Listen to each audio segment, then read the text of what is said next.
7 दिनों से अनशन पर बैठे हुए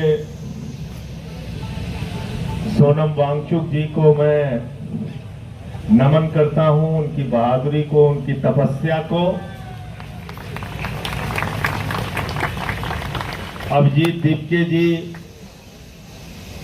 और उनके सभी साथियों को, जिन्होंने जंतर मंतर से नौजवानों को एक आवाज दी है, आवाज दी है पेपर लीक के खिलाफ, आवाज दी है सरकार की तानाशाही के खिलाफ। और ये आवाज हिंदुस्तान के हर नौजवान को सुननी चाहिए, क्योंकि जब अभी मैं बातचीत कर रहा था तो मैंने सोनम जी से पूछा कि आपकी उम्र कितनी है, तो मुझसे कहने लगे कि 59 साल की हमारी उम्र है।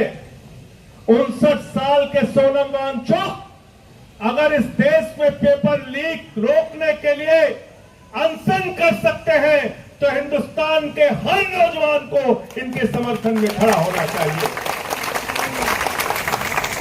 खड़ा होना चाहिए इनके समर्थन में। इसलिए कि पीर पर्वत बन चुकी है, अब पिघलनी चाहिए।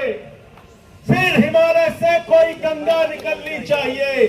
सिर्फ हंगामा खड़ा करना मेरा मकसद नहीं, मेरी कोशिश है कि ये सूरत बदलनी चाहिए। और मेरे सीने में नहीं, मेरे सीने में नहीं तो तेरे सीने में सही हो कहीं भी आग, लेकिन आग जलनी चाहिए। बिल्कुल ठीक कहा हमारे दोस्त जॉन ब्रिटास जी ने।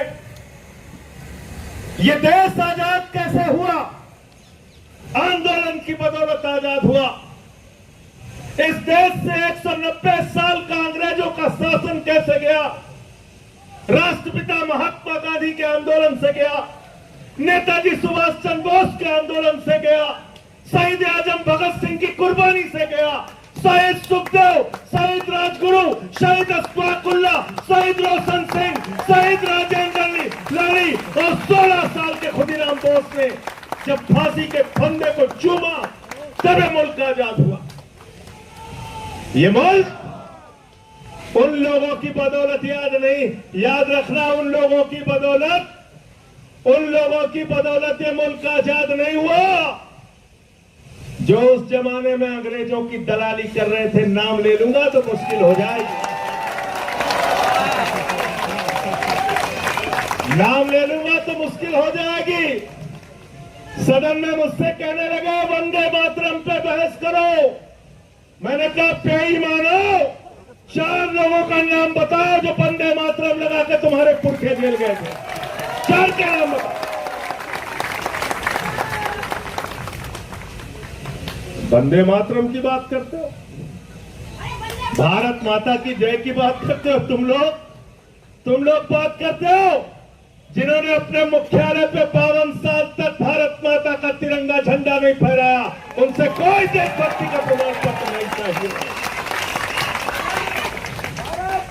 मुझे बहुत अफसोस है कि देश के शिक्षा मंत्री ने हमारे नौजवानों को देशद्रोही कहा। मुझे बहुत अफसोस और पीड़ा है कि इन नौजवानों को अपमानित करने का काम किया गया जो जंतर मंतर से अपनी आवाज लगा रहे हैं।